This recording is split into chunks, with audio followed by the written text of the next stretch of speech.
Más Alexandra te orienta. Hoy es miércoles 6 de mayo y vamos a hablar del trastorno obsesivo compulsivo, que también viene como secuencia de los pensamientos negativos, de las cosas que pensamos y que finalmente nos van autodestruyendo internamente. El trastorno obsesivo compulsivo es bastante invalidante y la gente que lo sufre lo pasa muy, muy mal. Bueno, desde ya pueden llamar al 22 25 25 649, 22 25 25 649. Recuerden que pueden llamar y cambiar sus nombres para poder orientarlos y ayudarlos, o escribir a contacto@alexandratorienta.cl. Partiremos entonces en esta tarde primaveral, por lo menos Santiago. Espero que en el norte y en el sur estén todos bien, con un buen tiempo. Y el trastorno obsesivo compulsivo es bastante invalidante porque las personas lo pasan muy, muy, muy mal. Antes quiero dar como una pequeña como gráfica, que cuando hablamos del TOC es más o menos afecta a la población, tanto hombres como mujeres, y es un trastorno de la ansiedad. A propósito que la semana pasada, el lunes hablé de la ansiedad. Afecta la ansiedad con obsesiones y compulsiones. Las obsesiones generalmente tienen que ver con los pensamientos, las obsesiones, como por ejemplo ideas, imágenes, pensamientos y impulsos recurrentes, que finalmente van invalidando la conciencia sin sentido, de cosas que pueden ser completamente bizarras o que no tienen ningún asidero, pero que sin embargo la persona no puede lograr diferenciar y lo angustian, por lo tanto le hace sentido y caso, aun cuando saben que esto no tiene ningún sentido. Y por otro lado están las compulsiones, que de las obsesiones vienen los pensamientos, y las compulsiones tienen que ver con las conductas. Por ejemplo, van a ser, a propósito de la obsesión de un pensamiento, va a producirse con la compulsión una conducta repetitiva que se realizará en forma estereotipada para poder apagar ese pensamiento, creyendo que al cumplir esa conducta, ese pensamiento va a desaparecer. O el deseo de resistir a la compulsión inicialmente con estas conductas, o simplemente la conducta que realiza la persona. Ahora, generalmente se compone de dos partes. La primera, el paciente tiene pensamientos perturbadores, lo que decía recién, que son los pensamientos, imágenes o impulsos que se meten en la mente de la persona, aunque ellos no lo quieran, y aun cuando el paciente piense que son ideas sin sentido, esos pensamientos se repiten dentro de la cabeza de la persona una y otra vez, lo cual lo conduce a tener las compulsiones, que son las conductas. Y aquí entonces estaría la segunda parte de este trastorno. Las compulsiones son impulsos irresistibles que el paciente tiene y se comporta de una determinada manera, una y otra vez. Son conductas repetitivas, y los pensamientos persistentes caracterizan a las personas que la padecen. Es una enfermedad psiquiátrica que invalida mucho la vida del individuo que la sufre. Son desórdenes por ansiedad. Recuerden que viene desde la ansiedad. La ansiedad es demasiado, demasiado grande. Y, como les dije anteriormente, se caracteriza por estas obsesiones, que son los pensamientos, ideas fijas, y las compulsiones, que son conductas que tienen tendencia a disminuir esa obsesión. Por eso que la persona que lo sufre empieza a realizar conductas repetitivas, como en los ritos, etc. Hay personas que tienen obsesiones de dudas o de cosas obscenas también, y se sienten pecadores, y hay personas que no pueden pasar por un jardín infantil porque piensan que son pedófilos, por ejemplo, sin serlo. O obsesiones de contaminación, que se piensa que al tocar las puertas, las manos de las personas, se van a contaminar y se van a enfermar, etc.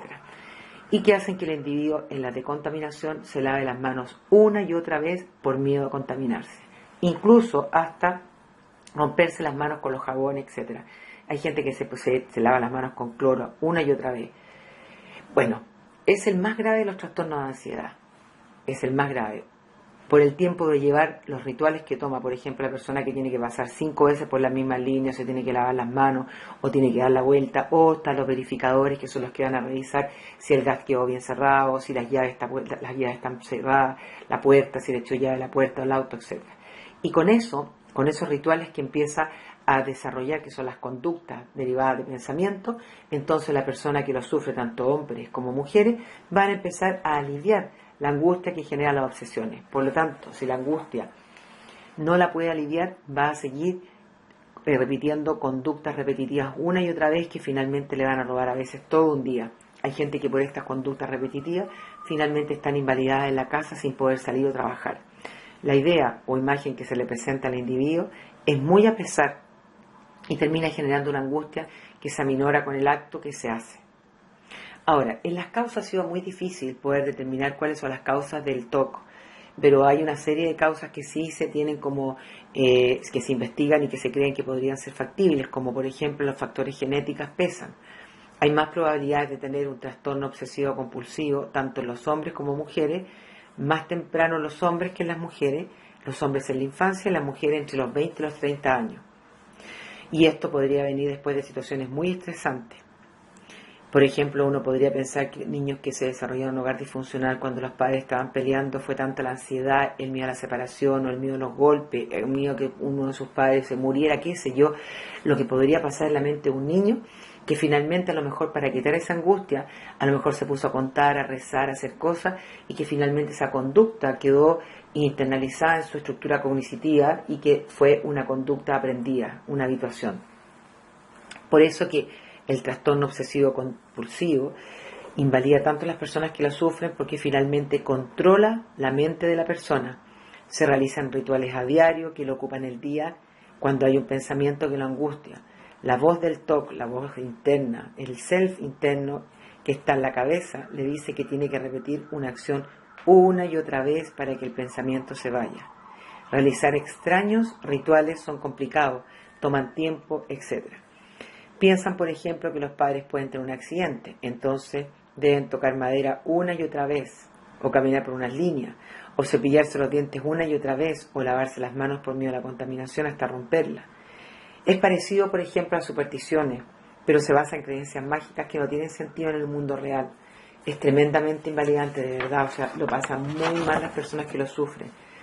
Recientemente se han hecho investigaciones que arrojan que las personas que sufren el trastorno obsesivo compulsivo parecen tener áreas más elevadas de actividad química en los lóbulos frontales, recordando que los lóbulos frontales tienen que ver con el control de impulso, con el estado de ánimo y con la angustia, y en los ganglios basales, donde se cree que se almacenan los comportamientos obsesivos primarios en los ganglios basales, tales como la limpieza corporal y la comprobación.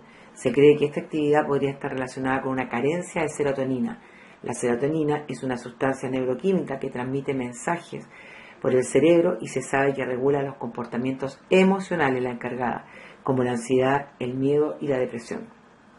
Las obsesiones también pueden tomar diferentes formas. Las personas pueden tener pensamientos perturbadores, pensamientos agresivos como querer matar a alguien o golpear, pensamientos sexuales que son bastante disfuncionales y hasta a veces bizarros, demasiado obscenos, religiosos, pero es importante tener presente que en el caso del trastorno obsesivo compulsivo, quienes lo padecen pueden tener estos pensamientos. Quienes padecen esto y tienen estos pensamientos no tienen deseos de actuar, o sea, la persona puede tener el pensamiento de matar a su hijo, pero jamás lo va a hacer. Por eso no estamos sugiriendo que las personas con TOC sean violentas o homicidias, pero pueden tener pensamientos que a ellos los perturban y los angustian internamente. Por eso realizan los rituales frecuentes para que esos pensamientos desaparezcan. El TOC tiene un gran impacto en la vida de las personas y a menudo está asociado con las depresiones, y al menos el 10% de las personas que han padecido el TOC han intentado suicidarse en algún momento de su vida porque esto les va desgraciando y minando su vida. Les afecta, por lo que decía anteriormente, enormemente, y las personas se agobian con estos pensamientos y no tienen paz interna. O sea, si una persona piensa que puede matar a su hijo o que puede hacer algo obsceno, aun cuando ni siquiera lo intenta, el solo hecho de pensar eso lo agobia de una manera que finalmente lo persigue internamente. Antiguamente eran considerados que estaban poseídos por el diablo. Como no se sabía lo que era el TOC, se creía que estaban poseídos por el diablo y el tratamiento era el exorcismo. Con el tiempo las obsesiones pasaron a los médicos y en 1800 ya se definió. Entonces, se pueden contar y anotarlas. El hecho de sentir ansiedad no es necesariamente que uno le haga daño a alguien. Se pueden dar factores también genéticos, como dije anteriormente, y en muchos casos ha existido un factor desencadenante del TOC. Por ejemplo, una enfermedad de un ser querido, ¿verdad? Una enfermedad de un ser querido que era muy cercano y que eso lo angustió, un fallecimiento, una pérdida, y que en el fondo en esa pérdida fue tan grande que empezó a reducir la angustia haciendo cosas, por ejemplo, para poder controlar el TOC también, una familia muy rígida, una educación extremadamente rígida, un hogar, como dije anteriormente, descalificador, padres agresivos que estaban bajo el alcohol, por ejemplo, el efecto del alcohol. Por lo tanto, es básicamente un problema basado en la introducción de un pensamiento rígido y limitado, que es como el software de un computador, y en un individuo con un temperamento fuerte, que es como el hardware. Entonces, yo me quisiera que nosotros imagináramos ahora que en un computador de gran potencia, el contenido que introducimos y sobre el que le permitimos actuar es tan mínimo que tiene que estar procesándolo continuamente, y por lo tanto pasa una y otra vez por las mismas ideas. Otro ejemplo que puede ayudar a esto para que lo entiendan mejor es que podría ser explicativo, sería el caballo de carrera de fina sangre, por ejemplo, atrapado en un palo que da vueltas continuamente sobre el mismo eje. Llegaría un momento en que empezaría a dar manifestaciones ansiosas que llevarían a colapsar su sistema nervioso.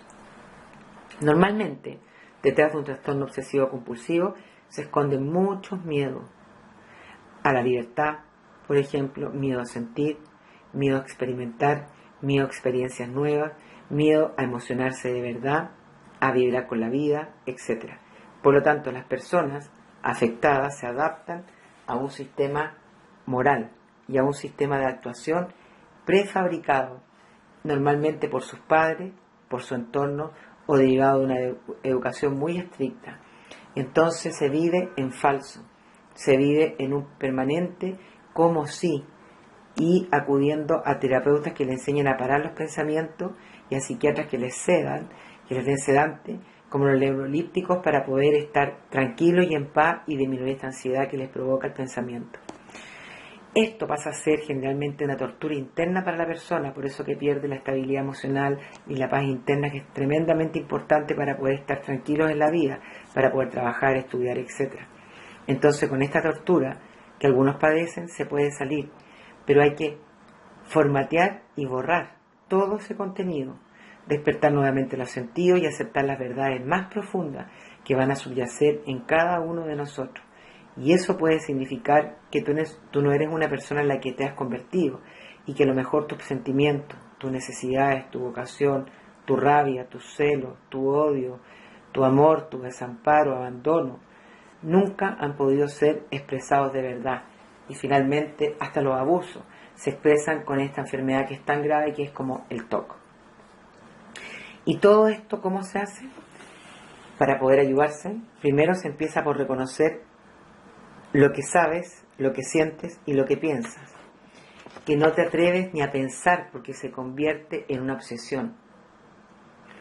Entonces, el TOC comienza a ser presa a la persona de sus pensamientos y pierde inmediatamente la libertad.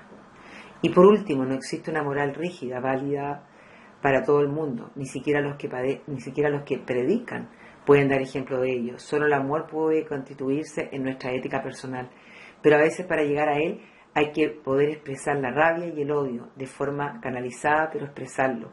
Es súper importante que las personas, cuando están pasando algún problema, puedan abrirse, puedan pedir ayuda, puedan identificar qué tipo de emociones están pensando, qué están vivenciando, qué tipo de sentimientos, etc. Hay personas que se guardan y esto finalmente termina siendo un TOC. El inicio de los síntomas es completamente gradual. Aparece en periodos, por ejemplo, a personas en periodos de mucho estrés en el trabajo o en la universidad o en el colegio, o cambios de ciudad, separaciones, pérdidas, etc., donde se incrementan los niveles de responsabilidad y que van afectando la salud de la persona mental. Las características del TOC, como dije anteriormente, son las obsesiones y las compulsiones recurrentes, que son lo suficientemente severas para consumir tiempo. Las personas tienen la sensación, por ejemplo, de que el pensamiento no se encuentra bajo su control y que no es el tipo de cognición es pensamiento como uno interpreta, que esperaría presentar. El pensamiento que vive esa persona o el impulso obsesivo da lugar a intentos por contener o neutralizar y a partir de ello los sujetos empiezan a desarrollar estas compulsiones o comportamientos. Por ejemplo, de revisar la puerta de la casa si está cerrada 20 veces.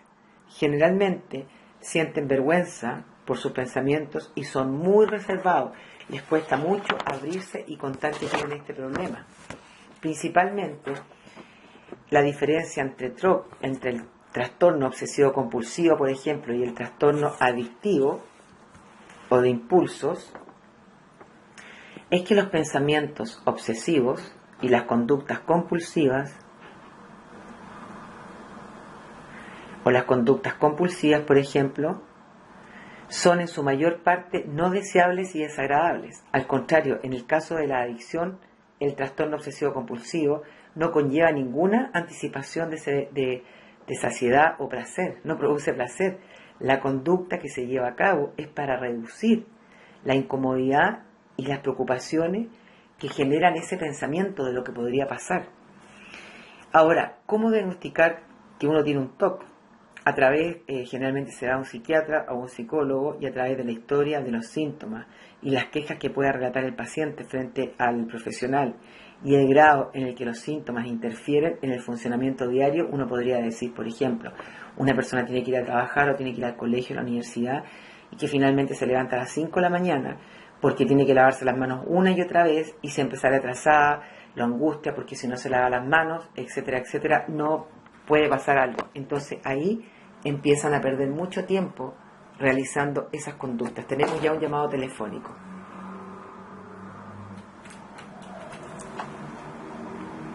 ¿Aló? ¿Aló? ¿Aló?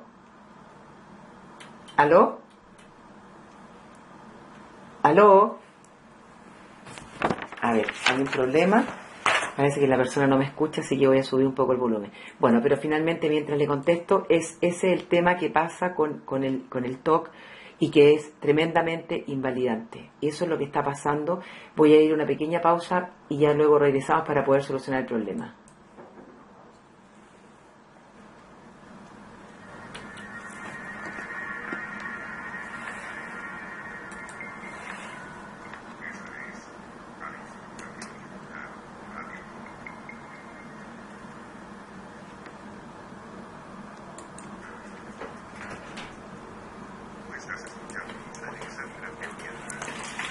No se escucha, no me moví el volumen del teléfono. ¿Cachai? Van a venir a las 6 de la mañana a hacer una cuña. ¿Aló? Porque no me escucha mucho. ¿Aló? No, pues sí, yo la escucho, pero ella no me escucha mucho. Pero no importa. ¿Aló? Aquí estoy. Acá estoy. Ya. ¿Aló? Ahora sí. ¿Con quién hablo? Que me habían bajado el volumen. Dime, ¿con quién hablo? Habla Sandra Vega. ¿Sandra? Sandra Vega. Hola, Sandra. Cuéntame. Hola, Alexandra, yo te había escrito un correo. Sí. ¿Cuál es Yo tu...? te he escrito un correo por el tema de mi nieto. Cuéntame, ¿qué es lo que le pasó a tu nieto? Ya, mira, mi nieto iba al jardín en el furgón escolar y el tío en un momento se da cuenta que hay otro niñito tocándole sus intimidades a mi nieto. ¿Qué edad tiene tu nieto, Sandra? 5. 5 años, ¿ya? 5.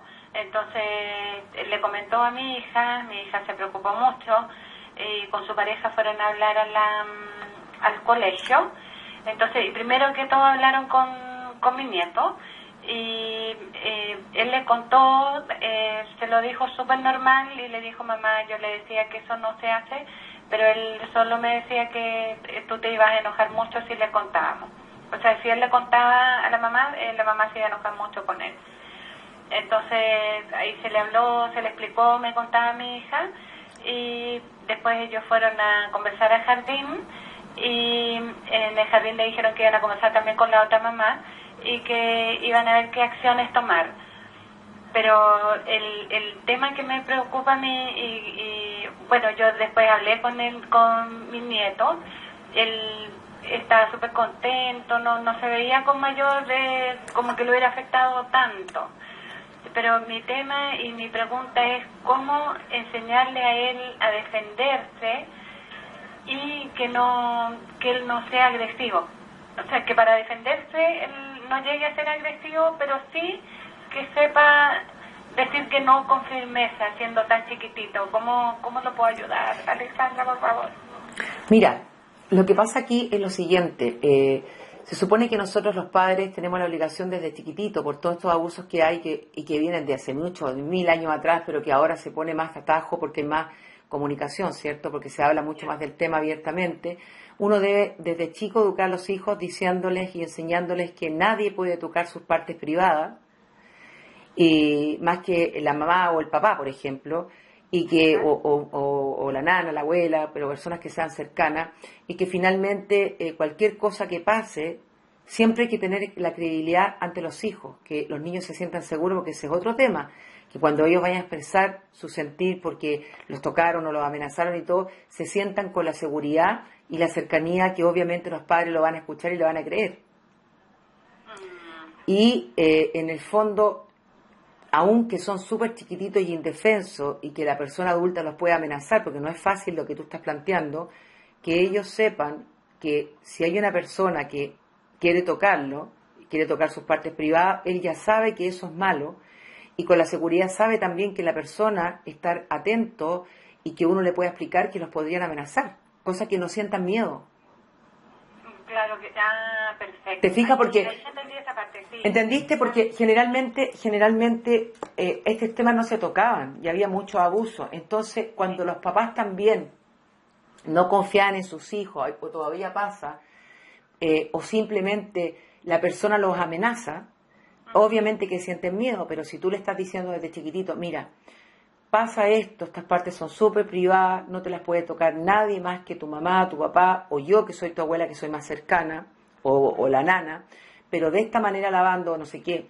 Pero si alguna vez una persona ajena o te toca de esta forma que no corresponde y te amenaza diciendo que le va a hacer algo a los papás, tú nunca pienses en eso ni le creas. Tú debes contar a los papás, porque los papás te van a creer, o nosotros que somos tus padres te vamos a creer, y rápidamente vamos a solucionar el problema, porque nosotros estamos para defenderte. Entonces el niño obviamente que cuenta con eso, que sus padres de principio le creen.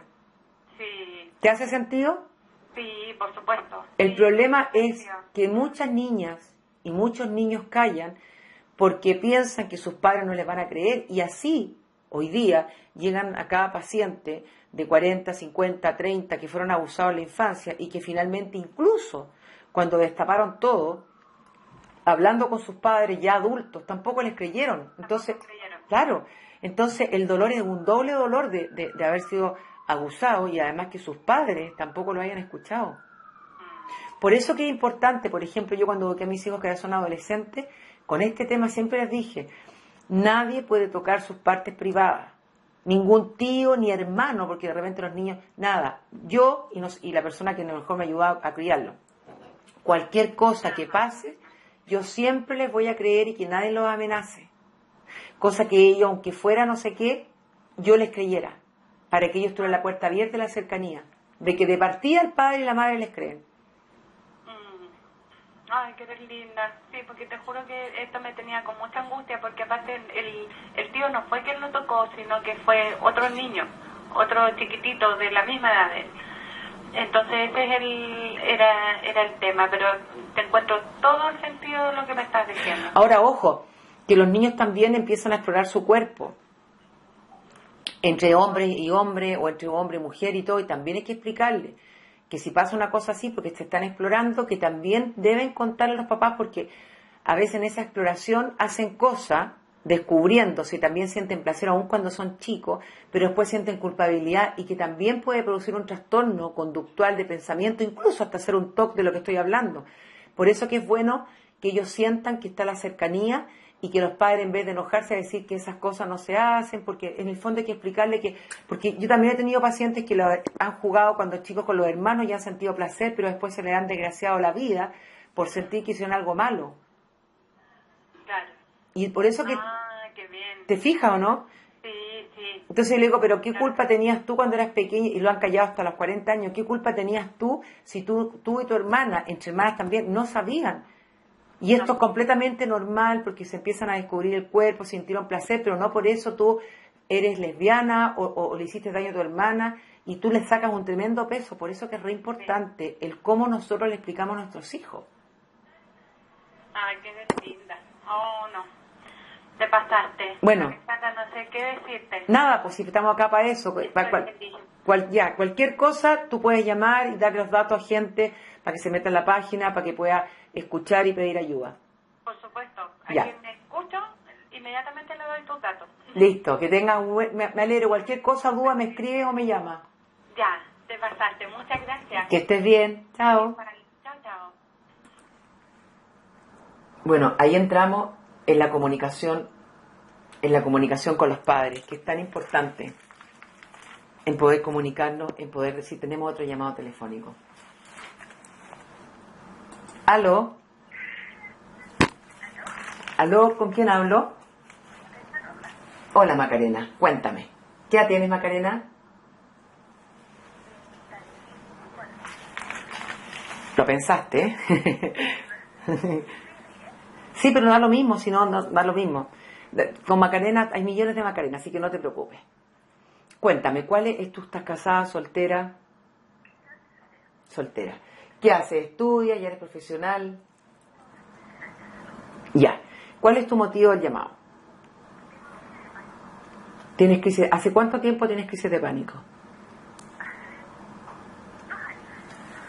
2 años. ¿Ya? Y cuéntame un poco, hace 2 años cuando te vino la primera crisis de pánico, ¿tú estabas pasando por alguna situación difícil?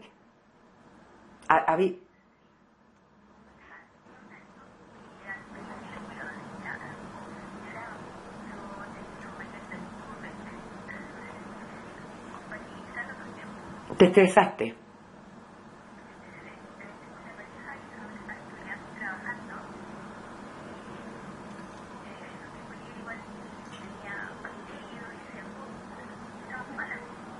Ya, te estoy preguntando esto, ¿sabes por qué? Porque es re importante. Uno tiene crisis de pánico y no sabe por qué vienen, pero encontrar una causa. Generalmente las crisis de pánico vienen por un exceso de estrés de lo que sea, pérdida de trabajo, cambio de casa, el nacimiento de un hijo, lo que sea, una pérdida, un término de una relación, etcétera. En este caso, tú te viste con un hijo mayor, una guagua, con a lo mejor mayorcita, con más, no sé qué, que tú te empezaste a desbordar. Y finalmente eso te gatilló en tu primera crisis de pánico con una serie de síntomas, ¿verdad? Que tú pensaste que te morías. ¿La primera no?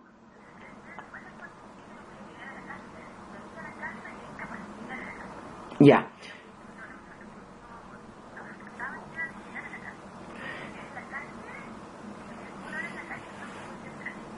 Pero finalmente pudiste. ¿Cuándo te vino la segunda? ¿Cuándo tú supiste? Porque pediste ayuda, ¿no? Finalmente.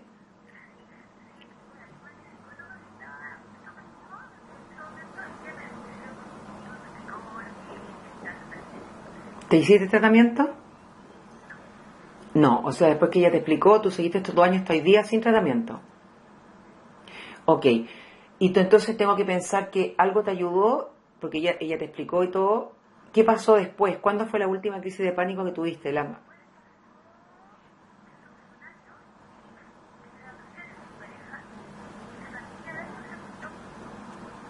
¿Ya?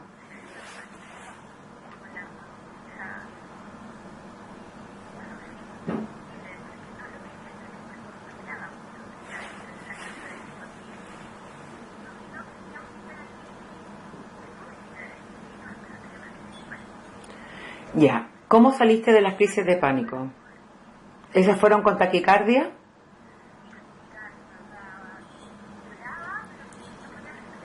Ya. O sea, ¿que te iba a matar quién? Ya. Pero te diste cuenta que siempre estuviste respirando, si no estarías muerta, pero eso en ese minuto tú pensabas que no.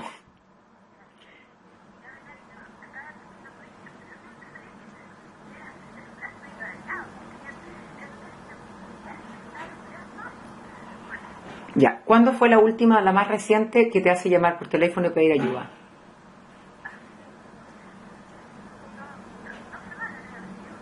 ¿Y esa te vino con taquicardia? ¿Cómo te vino?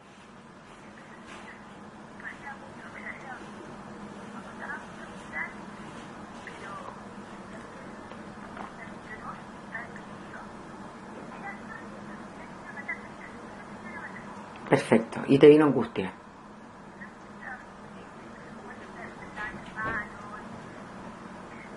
Ya. Tú sabes que ahora que estás hablando más racional, que te han venido varias y que no te has muerto ni te han matado, ¿cierto? ¿Se lo entiendes? ¿Qué necesitas que me estés llamando? Porque, o sea, no es porque me moleste, sino que ¿qué necesitas que yo te ayude porque tú ya te has dado cuenta que te diste cuenta que son tus pensamientos los que te gatillan la crisis de pánico? ¿Tu angustia? ¿O no sabes por qué vienen?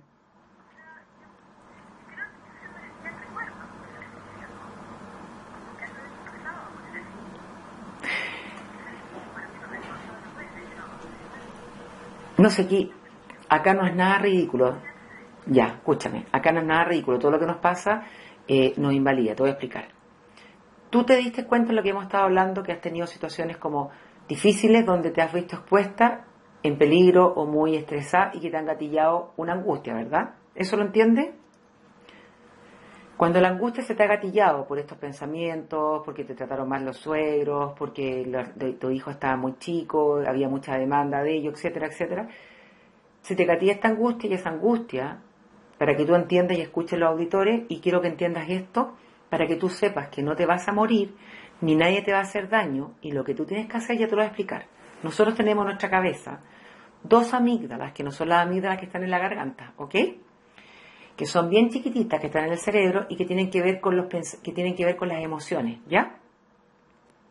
Cuando uno está muy estresado o uno se angustia porque lo está pasando mal, en lo que sea, personas que son más vulnerables, porque no a todo el mundo le pasa, como tú, por ejemplo, estas amígdalas, que son las emociones, se activan y activan al sistema nervioso automático que nosotros, tú, yo y todos los que están escuchando y todos los seres humanos no tenemos un control sobre él, ¿ok?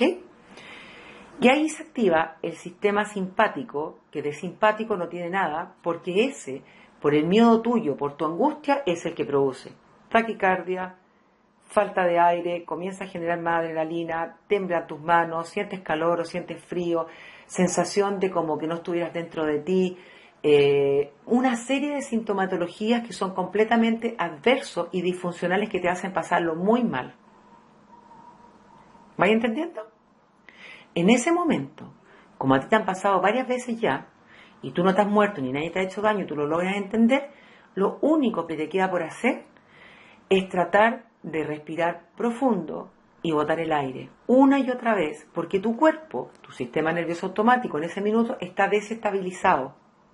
Es como la juguera que tú apretaste, en vez de apretar el botón 1 de la juguera, se fue al botón 10 y saltó toda la comida, la tapa, el jugo, todo. Lo único que hay que hacer ahí, hay que bajar la velocidad, ¿cierto? En este caso, tú tienes que mantener el control y respirar y botar el aire. Respirar y botar el aire hasta que te calme. Yo sé que con este llamado telefónico no te va a ayudar en el minuto, pero quiero explicarte que tú ya entiendes que no te has muerto y que nunca has dejado de respirar, ¿cierto? Y entiendes también, o idea mía, que esto es por situaciones estresantes. Ya, perfecto, vamos súper bien. ¿Comprendes que nosotros cuando nos asustamos más aún, nuestro sistema más se altera y más aire nos falta? Entonces, ¿qué tenemos que hacer? Tranquiliza. ¿Y cómo lo tranquiliza? Perfecto. Lento y pausado. Y tratar, ¿tú estás muy estresado este último tiempo?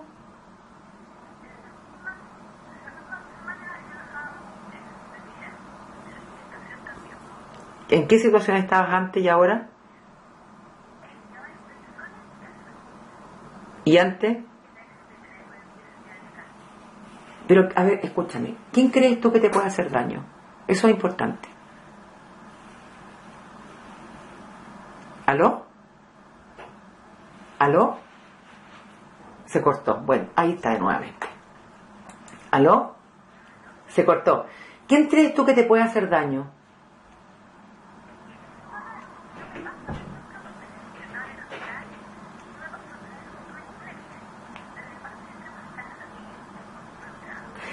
¿Con quién estabas viviendo tú? Porque tú me dices, ahora tengo mi casa propia. ¿Con quién estabas viviendo hasta hace poco?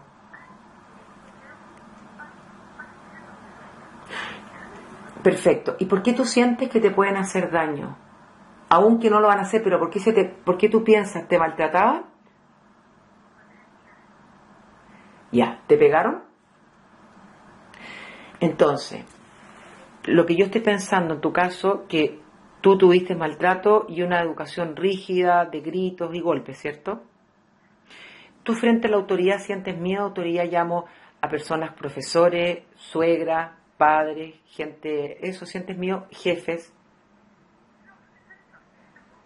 Pero, ¿por qué con tu suegra es dura?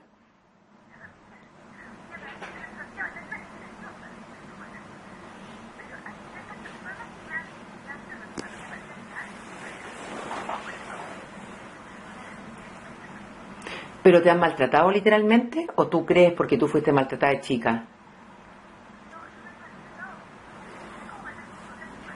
Dame un ejemplo. Ya. Obvio. Sí.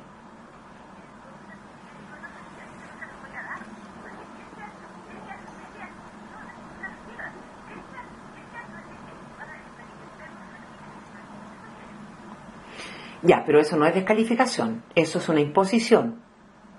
¿Qué pasa si tú, espérate, qué pasa si tú le dices, ¿sabes qué? Desgraciadamente, o sea, le quiero decir algo, son mis hijos y yo soy nutricionista y cuando yo digo no, que soy la mamá, es no. ¿Qué te pasaría si tú le dijeras eso? ¿Te da miedo? Es que allá... Pero ¿qué te importa? Es que, a ver, espérame. Tú tienes miedo porque tu cuadro es este, mira. Tú de chica fuiste maltratada. ¿Quién te maltrató de chica? Ya, tu abuelo o tus tíos. Cuando sale una persona, te pregunté, ¿te acuerdas de la autoría? Una persona con carácter y te trata de imponer, que seguramente te lleva a fragilizarte a ti con 34 años tienes, ¿verdad? Te lleva a tu infancia rápidamente. Tu suegra, de alguna manera, te ve frágil porque tú cedes. Y tu suegra, ¿qué te puede hacer si ella te insiste? ¿Qué podría hacerte, dime tú? Si tú no le haces caso. No hablarte 3 días hasta que aprenda, ¿no? Tú no estás mandando la orden adecuada y por eso que ella abusa. ¿Aló? ¿Te hace sentido, no? Entonces, bueno, yo te entiendo, como no, la dificultad que tú tienes es porque se te gatilla rápidamente cuando ella te dice tienes que hacerlo, se te gatilla la niña, tú te fragilizas y vuelves a ser la niña que maltrataba el tío o los abuelos. Ahora que no estás viviendo con ellos, que tú puedes hacer lo que quieras con tus hijos, darle la comida que tú quieras, te sientes tranquila, ¿verdad? Ya, pero vas a tener que aprender algo. Que más de alguna vez, en más de alguna oportunidad, tú vas a estar con tu suegro en algún lugar o con alguien. Y que vas a tener que aprender a imponerte. Y que si se enoja 4 o 5 días no importa, no es tu problema, es problema de ella. Pero va a tener que aprender con el rayado cancho. Esto es lo mismo que los niños. Tú vas al supermercado con tu hijo te hace una pataleta con 3 años, tú tienes 2 opciones. O le compras el dulce que quiere, para calmar la pataleta, pero con eso moriste para siempre porque tu hijo cada vez que quiere un dulce te va a hacer la pataleta. O simplemente te lo banca llorando, lo llevas a la casa y le dices a tu pieza 5 minutos. Y ese niño va a aprender que con la pataleta y con los llantos no logra nada. Y va a cortar esa manipulación. Tu suegra, cada vez que te impone y que tú cedes, tú le estás dando el terreno como al niño chico que le estás dando el gusto con la pataleta. Si ella está enojada 3 días, no importa. Alguna vez se le va a pasar. Ahora, yo entiendo que viviendo con ella era más difícil, pero ahora que tú vives sola, donde tú vayas a su casa, donde tú te encuentres, tú vas a empezar a poner tus límites. Porque tú no eres una cabra chica, más que eres profesional, sabes perfectamente, una nutricionista sabe perfectamente lo que es bueno, lo que es malo. O sea, y por último, aunque no fueras nutricionista, uno hace con sus hijos lo que cree más conveniente. Nadie tiene derecho a meterse, uno puede aceptar, pero no imponer. Yo te puedo a ti orientar, pero no imponer. Entonces eso te estresa, eso te angustia y te gatilla la crisis de pánico.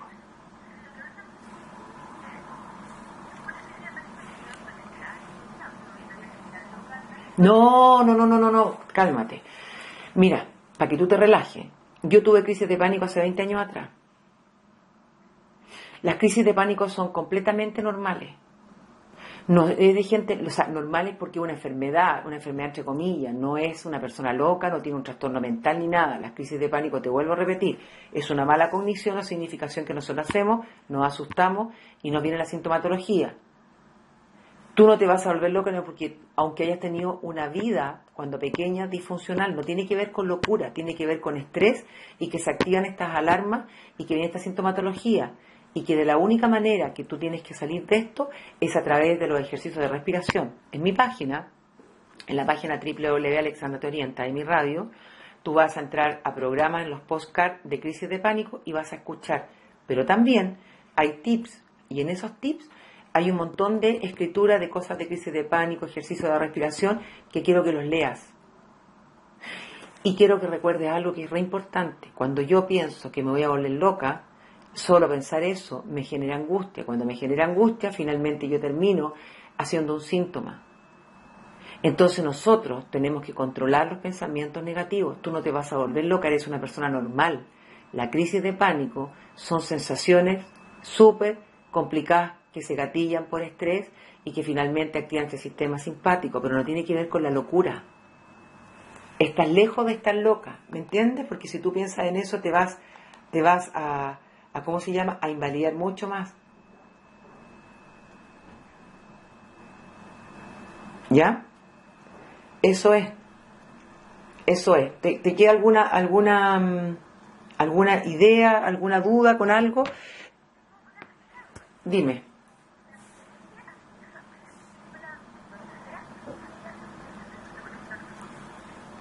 ¿Te produce angustia? Ya. No.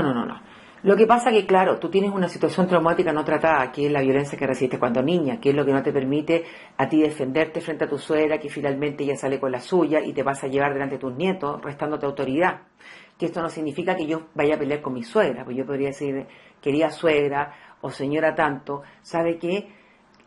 Le agradezco que usted trate de ayudarme, pero cuando yo digo no es no, porque yo estoy educando a mis hijos a mi manera. Y la verdad es que si usted me trata de imponer, me invadía como madre, pero tú no te atreves. Todo lo que sea violencia, ¿aló? Se volvió a cortar, pero seguramente va a llamar nuevamente. Pero tocando el tema de lo que le estaba explicando a ella, que todo lo que sea violencia, finalmente, obviamente, que una persona que ha sido maltratada desde pequeña le va a hacer sentido. Y obviamente le va a gatillar lo que no ha resuelto, situaciones traumáticas desde la infancia. Por lo tanto, sería súper bueno evitar ese tipo de películas que le activan y le gatillan angustia.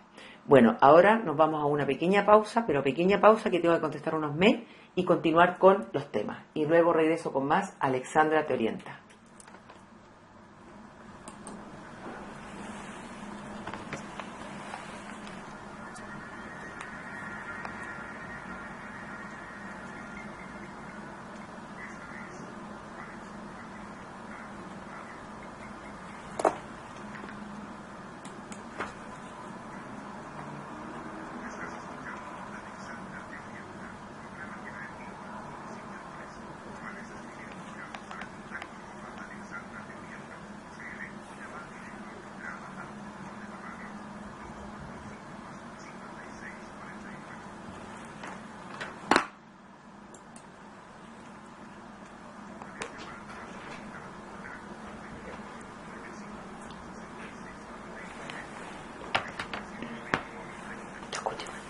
Van a las 6 a venir a hacer una puña porque se castiga a los niños.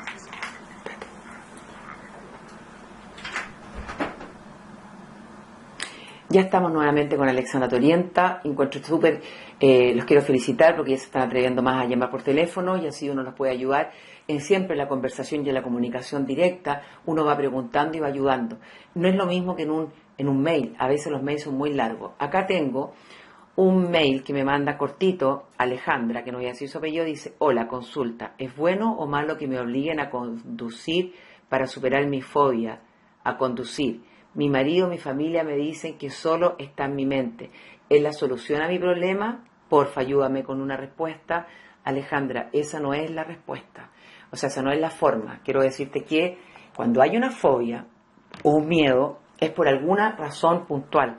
o porque presenciaste un choque, o porque hay una situación traumática, o porque simplemente te pone nerviosa y tienes miedo. La solución no es que te sientes frente al auto y manejes obligadamente, porque eso te va a producir más rechazo y más fobia. Eso se debe solucionar, jamás obligar, nunca, porque finalmente termina siendo como lo que está pasando contigo, una fobia. ¿Cómo tú vas a poder manejar un auto, más encima obligada, si tienes miedo? Te invalidan con eso. No está en tu mente. No sé en tu caso particular si hay alguna vivencia traumática o simplemente te da miedo, pero cualquiera sea, hay que trabajar ese miedo, el por qué te da susto. Yo trabajo para poder validarte con muchos pacientes que tienen miedo a conducir y que finalmente, para ayudarlo, trato de, a través de la hipnosis, trato de sacar los recursos que tienen, la fortaleza, trabajar el trauma, y si no hay trauma, sus nervios, sus miedos, y finalmente a través de la hipnosis irlo ayudando. Por lo tanto, habla con tu marido y con tu familia, o yo voy a subir el podcast mañana, lo más probable, para que escuchen este programa, Alejandra, y que sepan, y les digo, que lo más peligroso y que nunca se debe obligar a una persona que tiene miedo o fobia a enfrentarse al estímulo adverso, la araña, el perro, el auto, etc. Al contrario, con eso están empeorando la situación y eso genera más angustia. Por lo tanto, no está en tu mente. Las cosas no están en la mente, las cosas suceden, como la crisis de pánico. No es que uno quiera tener crisis de pánico, se da. Así que dile que están errados con lo que están haciendo y te están produciendo más y más angustia. Cualquier cosa, me vuelves a escribir y yo te mando algunos tips o ayuda. Bueno, sigo con el TOC y con las causas, que había dicho que nuevamente se cree que se relaciona con los niveles de la serotonina. Y estábamos diciendo que esta juega en muchos procesos biológicos un papel muy importante, incluyendo los estados de ánimo, la agresión, el control de impulso, el sueño, el apetito, la temperatura corporal y el dolor. Entonces, en algunos casos generalmente se les dan fármacos antidepresivos para disminuir la ansiedad. Ya voy a hablar un poco del tratamiento.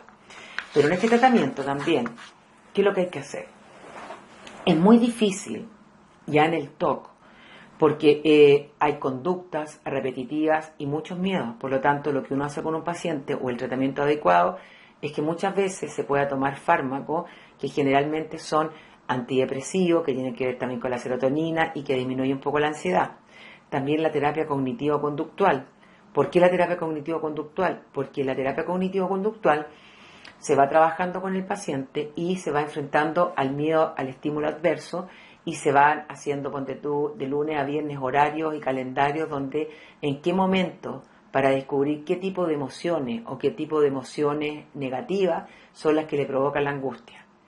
En cognitivo conductual, en este tipo de terapia, se refiere a los métodos y técnicas específicas que ayudan a cambiar las creencias o percepciones erróneas que pueden padecer en este trastorno obsesivo compulsivo. Lo conductual, porque se llama terapia cognitiva conductual, tiene que ver que se refiere a los métodos específicos que vamos a utilizar a través de una conducta para modificar este tipo de patología y deshabituar las conductas que está repitiendo una y otra vez el paciente. Se expone y previene del ritual. Por ejemplo, el fin de la exposición es reducir la ansiedad y el malestar asociados con las obsesiones a través de un proceso denominado habituación, que en el caso de la paciente que escribió Alejandra, no se le puede a ella enfrentar a estímulo adverso, tiene que ser un terapeuta que vaya paulatinamente. En esta habituación, la habituación es un proceso natural mediante nuestro sistema nervioso que se acostumbra o se aburre con los estímulos a través de conflictos repetidos y prolongados.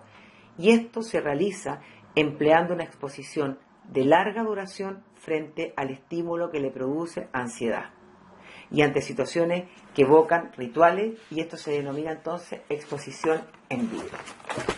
¿Ok? Entonces, hay TOC de distintos tipos. Están los verificadores, que son los que tienen que ir a verificar si la puerta la cerraron.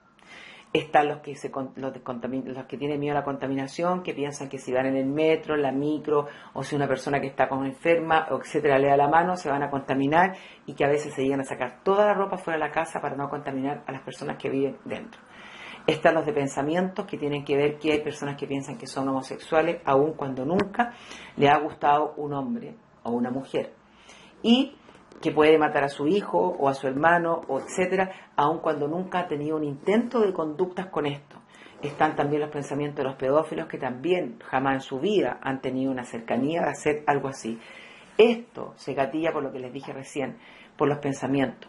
¿Qué es lo que hago yo en los tratamientos? Hago una cosa cognitiva conductual y si ustedes tienen la posibilidad, creo que la hipnosis es una tremenda herramienta para poder estar relajado y acallar los pensamientos de las personas. Si aquellas personas que no tienen recursos económicos pueden meterse a mi página www.alexandrateorienta.cl y creo que hay una hipnosis que yo hice en vivo para ayudar. Tal vez quizá, si ustedes quieren, el lunes puedo realizar una hipnosis para poder aquietar y calmar algunos pensamientos que también puede ayudar para la crisis de pánico, para el estrés, etcétera, y la puedo hacer en vivo. Ahí o el miércoles sin llamados telefónicos para poder ayudarlo. Creo que cuando nosotros meditamos, cuando hacemos hipnosis o cuando hacemos ejercicio de relajación, como hablaba el lunes, nuestros pensamientos también se van acallando. Y si nuestros pensamientos se van acallando, obviamente que el TOC, las angustias, etcétera, también van disminuyendo poco a poco y lentamente. Voy a leer un par de mails que tengo acá para poder ayudar. ¿Qué dice? El primer caso del mail que me llega recién dice así. A ver. Hola Alexandra, tengo 46 años y actualmente estoy en tratamiento debido a un trastorno obsesivo compulsivo. Resumiendo un poco, mi problema es que yo estoy obsesionado con la suciedad. Pienso continuamente que estoy contaminado. Cuando salgo por las mañanas para ir a trabajar, comienza mi calvario. Cada vez que toco algo que yo considero que está infectado, como puede ser la manilla de la puerta, el botón de un ascensor o manillas del metro, siento una angustia tremenda. Necesito lavarme inmediatamente porque siento que mi cuerpo está contaminado. Cuando llego a casa por las tardes me tengo que quitar toda la ropa, incluso el reloj, en la entrada, ya que si no, considero que mi casa se infecta con la suciedad del exterior. Me tengo que duchar, poner todo a lavar, limpio los zapatos, el reloj y la cartera. Siempre me había relacionado bien con la gente, pero poco a poco me he ido aislando, ya que empecé a ver a todos los que me rodeaban como un foco de infección y empecé a evitar estar con ellos, incluso a mi familia. Ahora estoy tratando mi problema y poco a poco me voy liberando de todos estos pensamientos absurdos. Me está costando muchísimo cortar con las compulsiones, porque sé que ya voy por el buen camino para salir en este infierno. Muy bien, se fijan que este ejemplo que nos mandó el mail, la persona, obviamente es algo que si nosotros lo pensamos es irracional, no se va a contaminar, pero está en su mente porque seguramente su historia de vida algo le produjo tanta ansiedad que llegó a hacer este toque. Las compulsiones cuando dice es que le está costando dejar de lavarse las manos, lavar la ropa, ducharse, etcétera, pero que finalmente está en tratamiento. Y esto es una buena respuesta para que ustedes vean que cuando uno se pone en mano puede aminorar y mejorar la calidad de vida. Por eso que a veces nosotros no nos podemos estructurar y hay que pedir ayuda, porque solo no podemos. Y por esta misma razón aprovecho de explicarles que este programa está hecho de manera gratuita para tratar de ayudar lo mejor posible, y no solamente a través de la llamada telefónica, sino que a través de los mails que leo, a través de los temas que saco y todo lo que yo subo a la página. Y es re importante que ustedes puedan meterse a la página y intrusiar desde los podcasts hasta los tips y todas las novedades, todo lo que haya para que ustedes puedan ayudarse a salir adelante y mejorar su calidad de vida. Tengo otro mail que dice: Alexandra, mi TOC es por miedo a enfermarme, siempre estoy preocupada de eso, cuando la gente se enferma, cuando la gente estornuda me asusto, me baja la angustia que me puedo enfermar por contaminación, los cambios de temperatura en los aire acondicionados también me asusto, llevo 5 años así y mi vida se está arruinando, ¿qué puedo hacer? Lo que tienes que hacer es pedir ayuda para poder aquietar los pensamientos, es tratar de usar técnicas de meditación si no tienes recursos, que de repente están en YouTube, o meterte a la página de la hipnosis que puedas hacer. Todo lo que tenga que ver con relajación, con tratar de limpiar los pensamientos, te va a ayudar. Y el tercer mail dice: tengo pensamientos recurrentes que si no hago alguna cosa, por ejemplo, debo entrar a una casa de espaldas, si no le puede pasar algo a mi familia. Y así por las líneas de la calle, etcétera. Estoy mal, me angustio y no sé qué hacer. ¿Tú crees que puedo salir adelante con esto? Por favor, ayúdame de verdad. Mi vida es un verdadero infierno. Saludos y gracias por estar. Exactamente lo mismo que le dije a la persona anterior. Tienen que pedir ayuda. Yo no sé con cuántos recursos puedan contar. Si no pueden, a lo mejor tal vez por el auge, ir a un psiquiatra que les dé un fármaco que pueda calmar esta angustia, que es un antidepresivo, y tal vez a lo mejor si tienen acceso a internet, meterse a YouTube o a mi página y buscar todo lo que tenga que ver con relajaciones, con meditar, aprender a respirar, cosa que cuando les venga este TOC, ustedes no realicen la conducta, sino que empiecen a inhalar y exhalar lentamente, respirar profundamente, inhalando y exhalando hasta controlar la sintomatología. Y van a aprender que a través de la relajación, acuérdense lo que les digo, van a poder ayudarse. Así es, se ve súper insignificante, pero cuando uno se relaja, créanme que las cosas se empiezan a solucionar, poco a poco. Así que ese es mi consejo, y por eso que yo creo tanto y firmemente que la hipnosis es una tremenda herramienta de ayuda, porque las personas va apaciguando los pensamientos y porque lo he visto. Ahora, como todas las cosas, uno tiene que poner de su parte y hacer todo lo posible por ayudarse a sí mismo. Las cosas no se solucionan de esta manera, como así uno parte como caballo carrera y finalmente llegando un burro a la meta. Uno debe trabajar y el sentido de la vida debe ser: yo tengo el control de mi mente y de mi cuerpo y ahora me pongo a trabajar, y si es necesario escuchar una hipnosis todos los días, se escucha todos los días. Si es necesario llevar un autorregistro, o sea, hacer todo lo posible por sanarse, porque créanme que con este tipo de enfermedades se van invalidando y la calidad de vida se arruina, literalmente se arruina. Bueno, se nos acaba el programa. Voy a mandar mail, lo más probable que el miércoles, porque el lunes quiero traer algún tema que pueda preparar el fin de semana. Ustedes siempre, a través de sus mails, que pueden escribir a contacto @alexandrateorienta.cl, pueden sugerir algunos temas. Siempre bienvenidos sus llamados telefónicos, son mejores, que los puedo contestar en el minuto. Puedo preguntar qué mail. Si me mandan mail, que sean lo más resumidos posibles para poder contestarles rápidamente, porque siempre estoy contestando, pero a veces no logro contestar todos. Pero créanme que las respuestas les van a llegar, solamente de exceso de trabajo.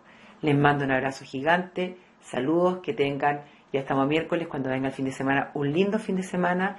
Recuerden que la calidad de vida va con la salud mental. Si estamos tranquilos, si manejamos los pensamientos, vamos a estar mejor. Mañana o entre el jueves y el viernes subo los podcasts para poder ayudarlos. Les mando un abrazo gigante, les deseo lo mejor y hasta el lunes.